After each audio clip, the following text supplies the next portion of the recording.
Oyez, oyez, les pépites. Voici la deuxième partie de l'histoire de l'arbre de vie 974. Alors hier, je vous ai expliqué, ou il y a quelques jours, je vous ai expliqué c'était quoi arbre de vie 974, qui se cachait derrière arbre de vie 974. En tout cas, la symbolique de tous les mots, hein, même des chiffres qui composent ce nom. Hein. Derrière ce nom se cache une personne, et cette personne, c'est moi. Alors j'ai décidé de me montrer de plus en plus, puisque, comme on dit, la lumière ne doit plus se cacher. Eh bien oui, parce que tout ce qui dérange, eh ben, doit être vu.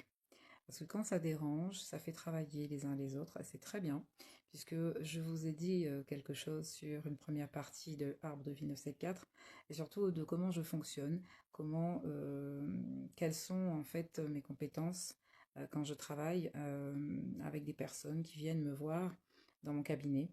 Je vous ai parlé de profondeur. Moi, je travaille essentiellement au niveau des racines. Je n'ai pas cette prétention de vous montrer la lumière. Par contre, je peux vous montrer votre ombre, puisque je sais pertinemment que quand on va affronter son dragon intérieur, ses ombres, eh bien, c'est là que nous allons nous apercevoir que nous avons la lumière. Parce que la lumière, quand on la voit, il peut y avoir aussi une illusion.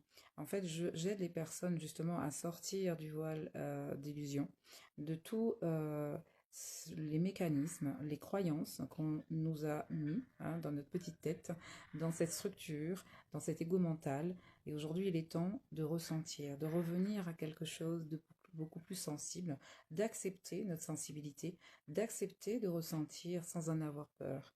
Puisque si on choisit la peur, on continue à nourrir un égrégore.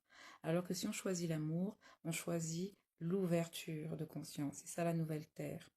Alors pour cette deuxième partie, j'aimerais en fait vous dire aujourd'hui ce que j'en ai compris de mes missions, en tout cas une de mes principales missions et de comment je fonctionne.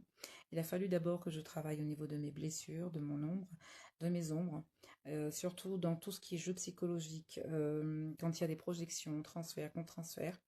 Surtout quand il y a des blessures, tant qu'on est là-dedans, on a un schéma répétitif. Surtout les syndromes de sauveur, l'imposteur. Je suis passée par là parce que je suis moi-même neuroatypique. Voilà.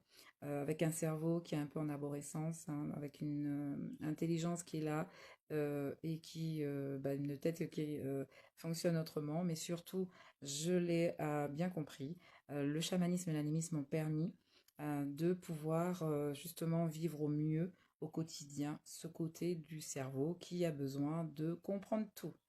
Alors oui, ça me fait du bien parce que je peux voyager, je peux